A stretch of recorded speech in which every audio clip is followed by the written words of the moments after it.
La Marche est un podcast fiction, focalisé sur l'intimité. À chaque nouvelle écoute, un nouveau témoignage.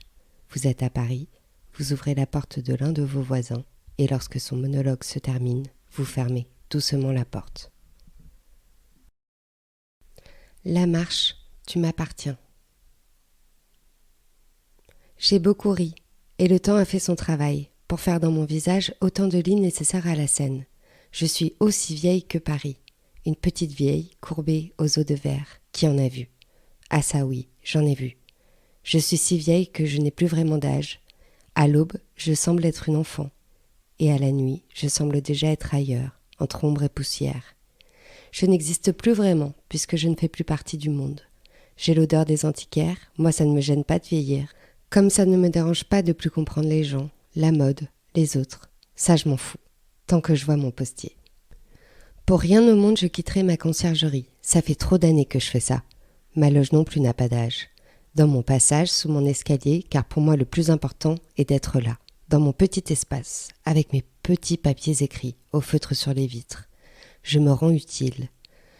Je ne peux pas faire grand-chose, j'ai 2 plantes, une grande verte et une plutôt jaune, dont je m'occupe le mieux du monde, malgré mes mains. J'ai mal aux mains, mes jolies mains sont devenues difformes. Personne ne voudra plus jamais les embrasser. Elles sont à l'image du reste de mon corps, comme cristallisées, coincées et froides. Le reste de ma loge n'est fait que de briques et de brocs, rien de précieux. Un vieux fauteuil crapaud vert pomme, un peu passé, dont le velours a quasiment brûlé. Une table basse en bois, de mauvaise facture. Un comptoir en bois, mais celui-ci est peint en blanc cassé. Je récupère les courriers, je reçois les commandes. Je suis celle qui est là lorsque les autres sont trop occupés. Je ne les comprends pas bien, ces nouveaux locataires, toujours préoccupés par la vie, les rides du lion creusées, alors que putain, il en faut du temps pour s'occuper l'esprit. Être préoccupé, c'est bien le seul moment où l'on ne sait rien faire. Être préoccupé demande une nuit entière. Moi, pourtant, j'en aurais du temps à consacrer à penser. Mais je ne m'en fais pas.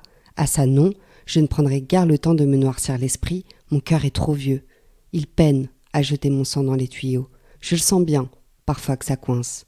Je me dis que ça finira par me tuer, j'espère d'un coup d'un seul. Je suis concierge des nouveaux fantômes de la capitale. J'ai vu le quartier changer comme un témoin muet du temps. J'ai vu le quartier vieillir, comme moi en somme. Ma petite cabine est à l'abri, ne reçoit aucun rayon de soleil. Je mets souvent la radio, une petite radio un peu abîmée par endroits, que j'ai raccommodée plusieurs fois avec quelques morceaux de scotch. Le scotch, c'est mon truc préféré. Je réparerai une fusée si besoin, avec mon bout de scotch.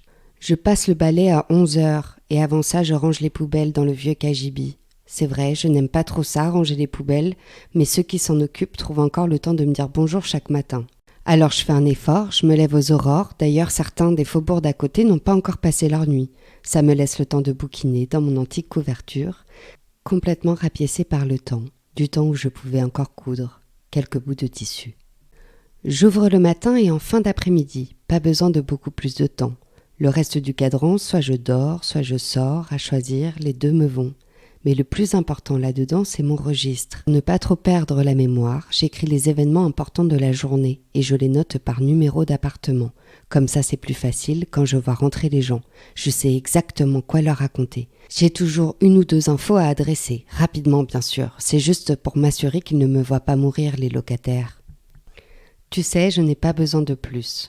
Je dîne chichement et les passants ne font pas attention à moi. J'ai même pas la télé, t'y penses ? Je suis petite et vieille sans grand sourire, car mes dents ne brillent plus autant qu'avant. Je n'ai pas besoin de plus car le tout Paris m'appartient. De long en large, et souvent, quand je sommeille, après avoir déjeuné, je pose ma tête sur mon vieux damar.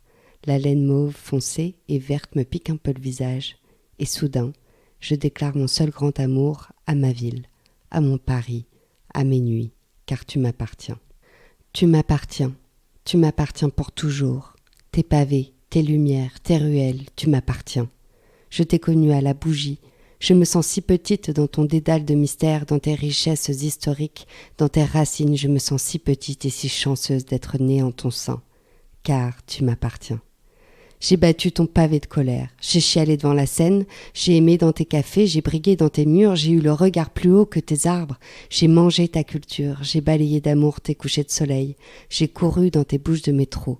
Tu m'appartiens. Rien ne m'ennuie chez toi. Rien ne me fait plus vibrer que tes promesses de l'aube. Tu m'appartiens car tu es mon identité. Car tu es moi, je t'observe, je te savoure, je t'apprends et tu me perds. Tu accueilles les tristesses et les amours du monde entier.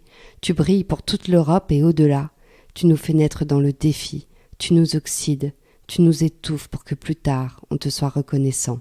Qu'on ne se soumette qu'à toi, nulle part ailleurs. Tes habitants se baladent et s'en balancent, à déguster leur vie, à tes terrasses de café, même après minuit. Tu m'appartiens. Tu es ma jeunesse éternelle et bientôt j'irai donner mon dernier soupir à la Seine, sur le pont neuf de bonheur pour te souffler mes entrailles, pour que tu sois fier face à ma fidélité sans faille, pour que je devienne poussière près de toi, dans ton immensité, dans ton temps fragile, tu m'appartiens. Car je t'ai voué ma vie, entière, tout entière, j'ai fumé autant que tes cheminées tout en même temps. Je me souviens de ces délicieux moments sur les toits du monde, à admirer tes briquettes et ta tôle de tout en haut. Tu nourris l'espoir des grandes ambitions, tu brilles de tes ponts, tu flânes dans mon âme comme un cocon. Lorsque je te quitte trop longtemps, je me mets soudain à faire vibrer mes poumons quand je te retrouve. De joie, de bonheur, d'assurance. Ton air est doux et tes surprises sont grandioses. Tu fais frémir les pianos des caves, tu fais couler à torrent les grands vins. Tu fais raviver les flammes des chandelles et des yeux. Je marche sur le marbre des beaux quartiers et je me faufile dans les passages des faubourgs. Toujours béni d'espoir, je m'exalte dans les théâtres de ta royauté. Je rencontre le tout Paris, à tes côtés, je me sens briller.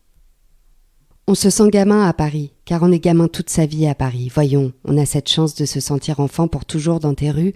On bouquine nos terrasses, des troquets de Paname, on court bras dessous, la nuit, comme si le macadam nous appartenait. Pour toujours, la nuit ne fait pas peur à Paris.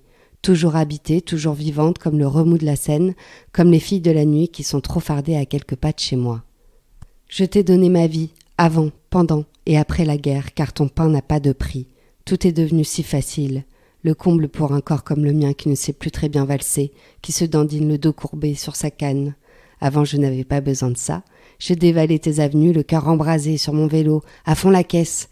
J'avais 20 ans pour toujours, j'aurais pu t'avaler en entier pour plus de plaisir encore. J'ai appris à conduire dans tes rues, avec tous les fous furieux, qui doivent aujourd'hui certainement être plus vieux que moi, voire même morts pour les plus nombreux. Tu m'appartiens, dans tes salles sombres du vieux d'enfer, où je me suis noyée dans du pop-corn. Je me suis toujours dit que la seule chose qui te manquait, c'était la mer, pour pouvoir être admirable à l'infini. J'en ai aimé pas mal de tes garçons de café, qui volent comme des papillons au-dessus de la mare Noire. J'en ai bu par milliers à toutes tes terrasses de jour comme de nuit avec mes fidèles amis. J'ai même fucké dans tes parcs. Chaque jour, quand mon roupillon est fini, alors j'ouvre avec grande peine mes paupières pour accueillir les passants du soir. J'allume la lumière sans abat-jour qui me permet de voir la nuit, ta nuit si belle et chaude en plein été. Mais ce soir, je n'y arrive pas. Je vois mon sang se glacer comme en plein hiver. Et je me laisse comme ça pour voir ce que ça donne de mourir chez soi, à Paris.